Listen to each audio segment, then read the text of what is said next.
아침 묵상 2022년 11월 19일 토요일 아침입니다.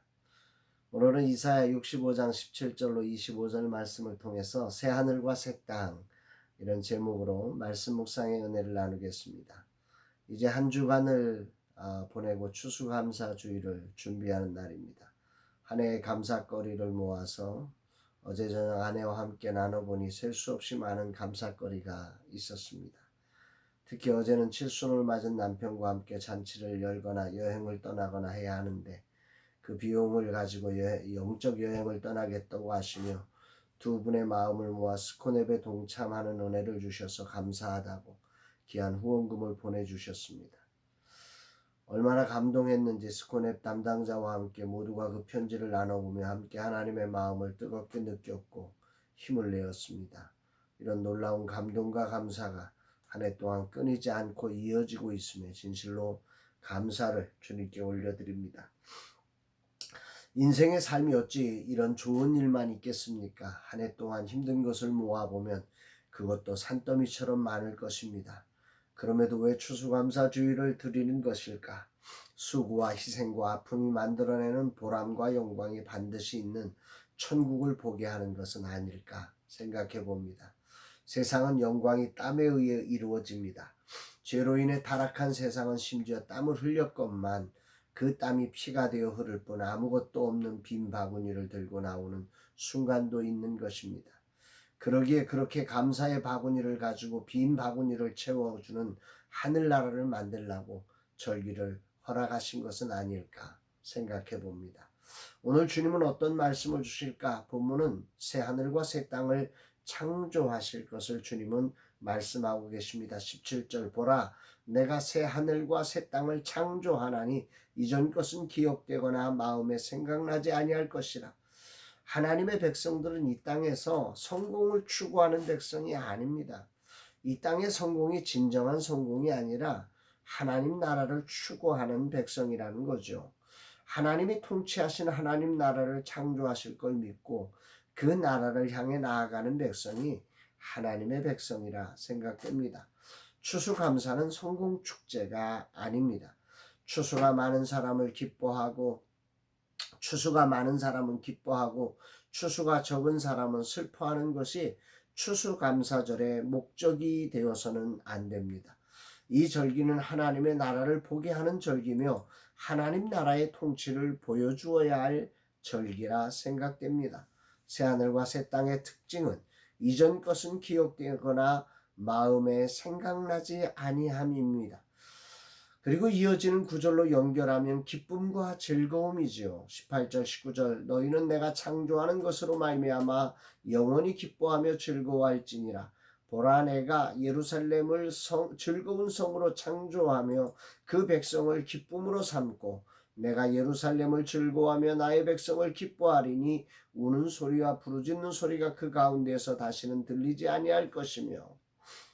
하나님이 창조하는 새하늘과 새 땅의 특징은 영원한 기쁨과 즐거움입니다. 그런데 무엇으로 인해 기뻐하고 즐거워하는 것이 아니라 예루살렘 자체가 즐거운 성이고 그 백성 자체가 기쁨이라고 하십니다. 오늘 이 부분이 매우 큰 울림으로 들려집니다. 세상의 기쁨과 즐거움은 늘 무엇 때문입니다. 그런데 그 무엇의 특징은 그게 뭐죠? 있으면 즐겁고 없으면 불행한 것입니다.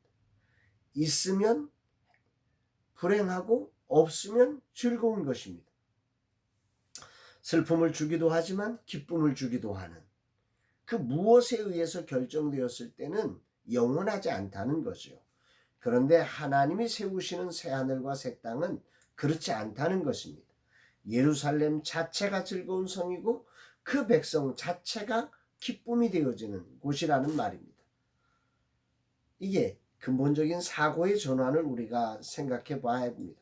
하나님께서 그렇게 창조하실 것이라 언약하셨습니다.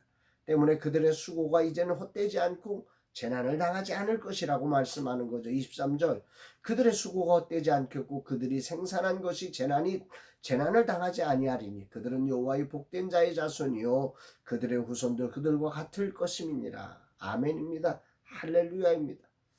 그렇습니다. 우리에겐 새하늘과 새 땅이 소망입니다. 우리는 이 땅에서 하나님의 이런 통치의 날을 기대하며 이런 하나님의 뜻이 이 땅에서 이루어지도록 하는 통로의 삶을 살아가야 합니다.